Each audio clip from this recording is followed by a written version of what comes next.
Hello everyone. आज के इस क्लास में क्लास 12th के फिजिक्स के इम्पोर्टेंट सब्जेक्टिव क्वेश्चन देखने वाले हैं, जो कि आपके बिहार बोर्ड एग्जाम 2024 की दृष्टि से एक काफ़ी महत्वपूर्ण प्रश्न होने वाले हैं।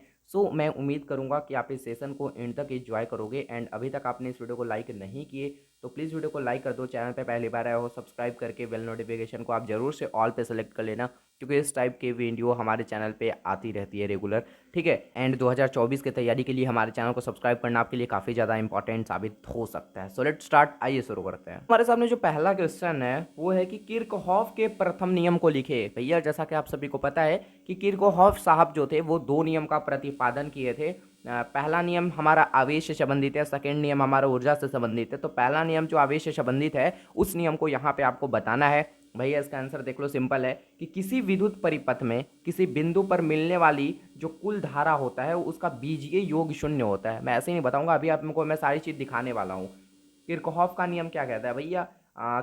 किसी विद्युत परिपथ में किसी बिंदु पर मिलने वाली धाराओं का बीजीय योग जो होता है वो शून्य है। जैसे कि मैं आपको एक चीज दिखाना चाहता हूँ यहाँ से। मान लो यहाँ पे कोई बिंदु है, ठीक है, और यहाँ पे ऐसे ऐसे धारा आ रहा है, इधर से भी आ रहा है, इधर से भी आ रहा है, इधर से भी आ रहा है, ठीक है, ऐसे भी आ रहा है। तो इसमें धारा जा रहा है ऐसे, ठीक है, यहाँ पे इस तरीके से धारा जा रहा है। अब एक चीज़ आप यहाँ पे मान लो, वो मानना क्या है, इसे मान लो आप I1 धारा, इसे मान लो आप I2 धारा, इसे मान लो I3 धारा, इसे मान लो I4 धारा, और इसे मान लो आप I5 धारा। ठीक है, समझ रहे हो? अब कह क्या रहा है कि किसी विद्युत परिपथ में किसी बिंदु पर मिलने वाली धाराओं का बीजीय योग क्या होता है जी? शून्य होता है। तो इसके अकॉर्डिंग हम क्या कह सकते हैं कि I1 प्लस में I2 प्लस में I3 और प्लस में I4 और प्लस में I5 इक्वल टू 0 कह सकते हैं कि नहीं? यहाँ से सिंपल सा क्वेश्चन था। उम्मीद है कि आप इसे स्क्रीनशॉट ले सकते हो एंड याद कर लेना नोटबुक पे अपने जरूर लेकर। एंड अगर आप पढ़ रहे हो सही तरीके से तो ये तो आपने पढ़ लिया होगा कब का है, ठीक है, विद्युत धारा चैप्टर में। तो एक बार मैं अगेंस्ट रिपीट कर दूं, किसी विद्युत परिपथ में किसी बिंदु पर मिलने वाली जो कुल धारा होती है वो उसका बीजीय योग शून्य होता है। ठीक है, चलो, और साथ में कुछ कुछ टर्म्स और कंडीशन को भी समझते चलेंगे। लाइक हमारा जो विद्युत धारा होता है वो क्या होता है, एक स्केलर क्वांटिटी होता है, अदिश राशि होता है। ठीक है, आगे बढ़ जाओ। मीटर ब्रीज क्या है भैया? 2 नंबर में पूछे जाने वाले बहुत महत्वपूर्ण प्रश्न। मीटर ब्रीज, इसे इंग्लिश में भी हम लोग मीटर ब्रीज ही कहते हैं, इंग्लिश में भी हम लोग इसे मीटर ब्रीज ही कहते हैं, समझ रहे हो? इंग्लिश में भी मीटर ब्रीज ही कहते हैं। अब भैया मीटर ब्रीज होता क्या है बताओ मेरे को तो कोई। वैसा यंत्र जिसमें किसी तार का जो प्रतिरोध का मापन किया जाता है उसे मीटर ब्रिज कहते हैं। मीटर ब्रिज आप सबको पता है कि यंत्र है, एक प्रकार का युक्ति है, ठीक है, एक प्रकार का युक्ति है, एक प्रकार का ऐसा सिस्टम है जिसमें किसी तार का प्रतिरोध का मापन किया जा सकता है। अगर मान लो कोई तार आपको दे दिया जाए कि भैया लो ये तार है आपके पास, इसका मापन करो, कैसे आप मापन करोगे? मीटर ब्रिज की सहायता से, यानी कि अज्ञात प्रतिरोध का हम लोग वहां से मान निकाल सकते हैं। ठीक है, आगे बढ़ जाओ। बायो साव, अच्छा एक चीज़ यहाँ पे गलती हो गया है, यहाँ पे र आप लगा देना, ठीक है, यहाँ पे आप र लगा देना ऊपर में। बायो सावर्ट नियम का व्यंजक लिखें, हाँ, यानी कि बायो सेवर्ट का जो नियम है उसका भैया सूत्र लिखना है, नहीं लिखोगे आप। देखो मैं आपको बता रहा हूँ बायो सेवर्ट का नियम क्या होता है जी, याद रखना, मैं लिख रहा हूँ यहाँ पे, आप स्क्रीनशॉट ले लेना फटाक से।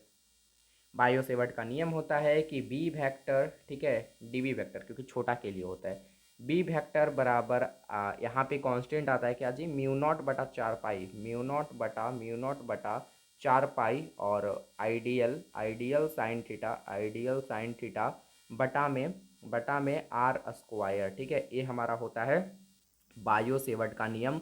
भैया 2 नंबर में आपसे पूछ देगा कि भैया व्यंजक लिखने के लिए तो पूछे तो डायरेक्ट बस सूत्र लिख दो, आपको पूरे के पूरे नंबर मिल जाएंगे, समझ रहे हो?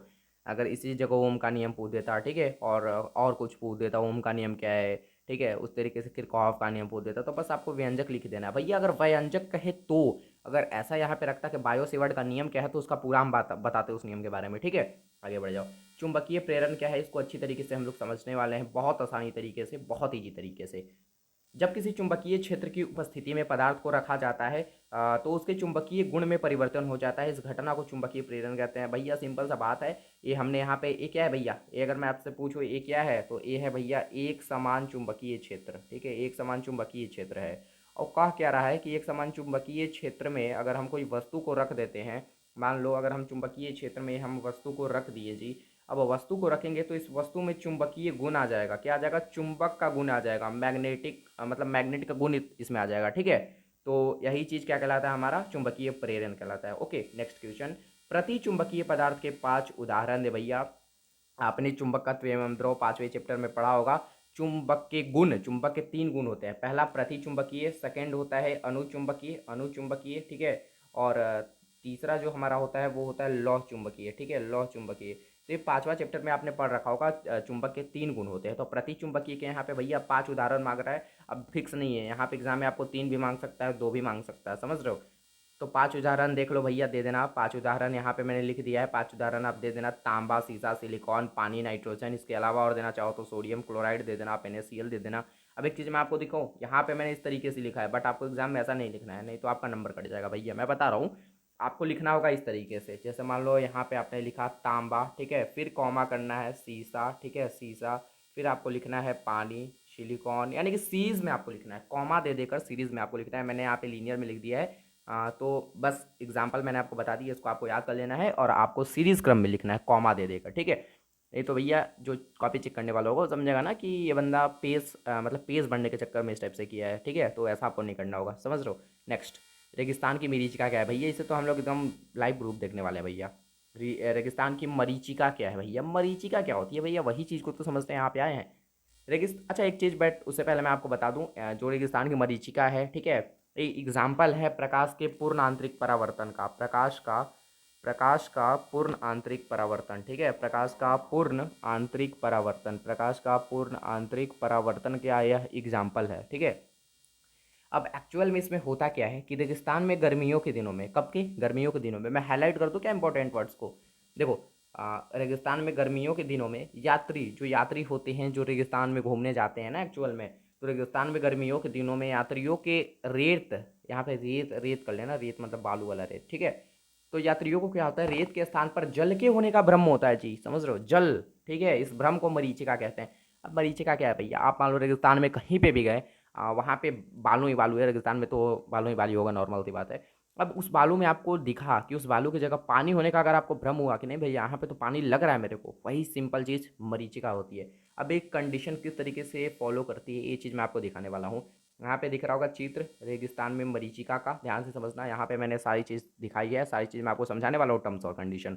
यहाँ पे भैया यात्री है, ऊँट पर बैठा हुआ है, और यहाँ पे जो आप देख रहे हो ना, ये सब बालू ही बालू है, ठीक है, ये सब बालू ही बालू है।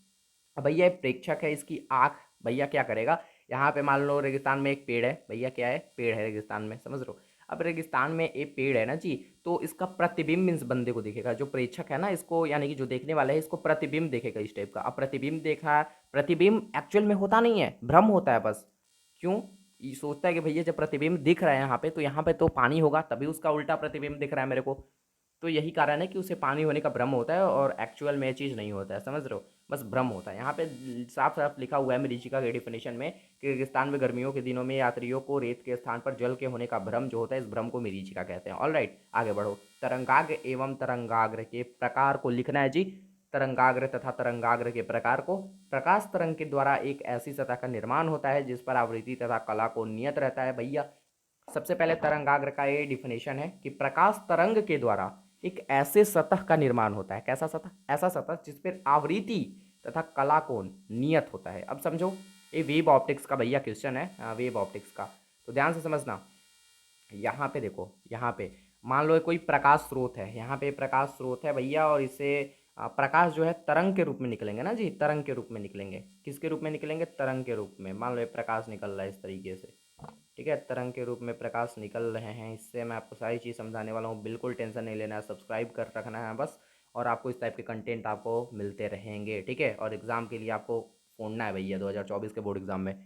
तो प्रकाश तरंग के द्वारा एक ऐसे सतह का निर्माण होता है, भैया देख लो यहाँ पे एक ऐसे सतह का निर्माण हो चुका है जी, नहीं दिख रहा, देखो, एक ऐसे सतह का निर्माण होता है भैया जहाँ पे, अच्छा मैं इसे थोड़ा छोटा बना लूँ ना, जहाँ पे क्या होता है, आवृत्ति, जहाँ पे आवृत्ति तथा कला कोण समान होता है। अब ये कहने का मतलब क्या है भैया, देखो यहाँ पे जो होगा ना, समान पे एकदम लेना है, ठीक है। तो यहाँ पे क्या होगा, कला कोण आवृत्ति दोनों समान रहेगा, यहाँ पर भी मैं ले लूँ, यहाँ पर भी मैं ले लूँ, तो यहाँ पर भी कला कोण और आवृत्ति समान रहेगा, समझ रहे हो, चलो तो समझ गए। और प्रकार की जहाँ तक बात रही, तरंगाग्र के प्रकार आपको ये होमवर्क के तौर पे मैं देना चाहता हूँ, नहीं पता तो आप कमेंट कर देना, मैं आपको बता दूंगा, ठीक है। या फिर आप मेरे व्हाट्सअप पर सिंपल मैसेज कर दो 9162530448, अगर आपको नहीं सोल्व हो पा रहा तो मैं आपको सोल्व कर दूंगा, ठीक है।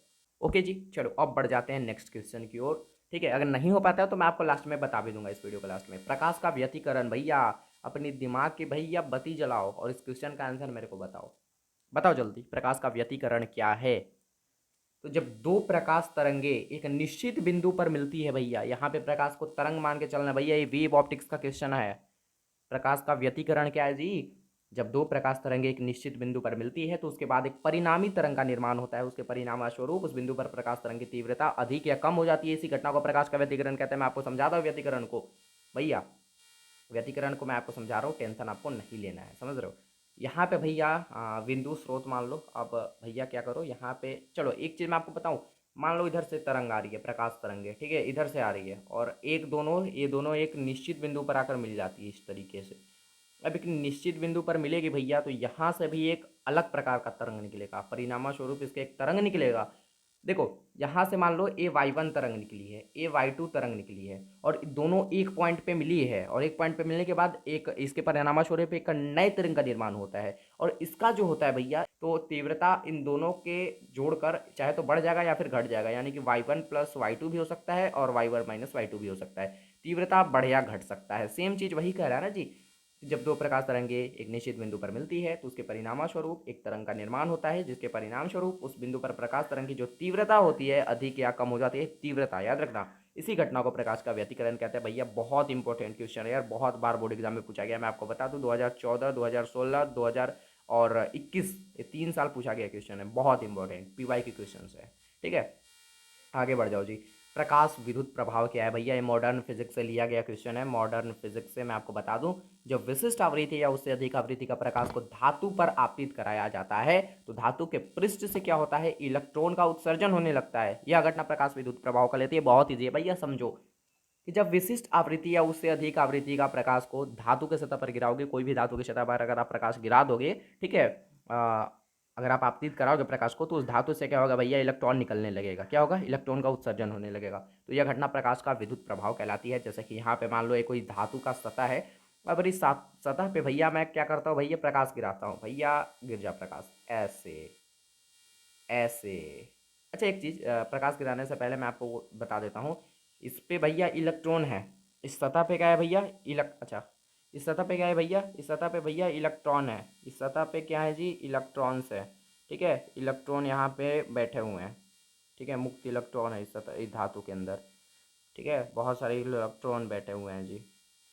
इलेक्ट्रॉन भैया बैठे हुए हैं यहाँ पे, समझ रहे हो? समझ रहे हो ना? अब इलेक्ट्रॉन इस पे बैठे हुए हैं। अब भैया मैंने क्या किया, यहाँ से भैया प्रकाश गिराया इस तरीके से। अच्छा एक चीज़ मैं इससे एरो वाले से दिखा दूँ तो कोई दिक्कत?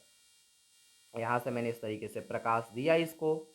ठीक है, एक विशिष्ट आवृत्ति या उससे ज़्यादा आवृत्ति का। अब भैया जब मैंने इसको प्रकाश दिया तो मैं देख जानता हूँ क्या रहा हूँ, मैं देख रहा हूँ ये चीज़ कि जब इस पे प्रकाश का प्रभाव पड़ता है तो ये जो इलेक्ट्रॉन्स है भैया वो निकलने लगते हैं। ये जो इलेक्ट्रॉन है वो क्या होने लगते हैं जी, निकलने लगते हैं। ठीक है, इलेक्ट्रॉन सारे निकलने लगते हैं, समझ रहे हो? इलेक्ट्रॉन निकलने लगते हैं। ठीक है, इलेक्ट्रॉन, ये जो इलेक्ट्रॉन्स हैं वो निकलने लगते हैं। तो यहाँ पे आप ऐसा भी दर्शा सकते हो, ऐसा भी आप दर्शा सकते हो कि भैया जो इलेक्ट्रॉन है वो बाहर निकलने लग रहे हैं। ठीक है, इलेक्ट्रॉन बाहर निकलने लग रहे हैं, समझ रहे हो? इसका अगर मैं इंस्टेंट फिगर बनाना चाहूँ तो सिंपल है। इंस्टेंट फिगर अगर मैं बनाना चाहूँ क्लियरली, जो कि आप नोटबुक पे लिख सको, तो भैया सिंपल सा है। ज़्यादा नहीं, एक प्रकाश की 2 से 3 किरणें गिराओ आप। ठीक है, 1 2 3। ठीक है, और आप इस पे इलेक्ट्रॉन दिखा सकते हो, 1 2 इलेक्ट्रॉन दिखा देना। ठीक है, इस तरीके से आप इलेक्ट्रॉन दिखा देना। एंड देन उसके बाद मैं इसका कलर चेंज कर लूँ थोड़ा। ठीक है, देन उसके बाद आप इस इलेक्ट्रॉन को दिखा देना कि ये इलेक्ट्रॉन जो है वो बाहर निकल रहा है, समझ रहे हो? बस इंस्टेंट फिगर है आपका, यही क्लियरली फिगर बनेगा। आप इसे नोटबुक पे भी बना सकते हो, प्रकाश विद्युत प्रभाव। आगे बढ़ जाओ भैया। तो कुल मिला के इतना ही क्वेश्चन थे, और आज के इस क्लास में हमने फिजिक्स के काफ़ी ही ज़्यादा इंपॉर्टेंट सब्जेक्टिव क्वेश्चन देखे, और ये जितने भी प्रश्न थे भैया सारे धमाकेदार प्रश्न थे भैया। और कोई भी प्रश्न को आप हल्के में मत लेना, क्योंकि सारे प्रश्न भैया इंपॉर्टेंट थे। तो आज के लिए इतना ही, मिलते चले कि नेक्स्ट वीडियो में। भैया मैं बार बार रिक्वेस्ट कर रहा हूँ भैया, 30 सब्सक्राइबर के हम लोग नज़दीक है जी, तो आप सब सब्सक्राइब कर लेंगे मेरे चैनल को। All right, so next video में मिलते हैं नए टॉपिक के साथ। तब तक के लिए जय Hind, Vande Mataram, thank you so much.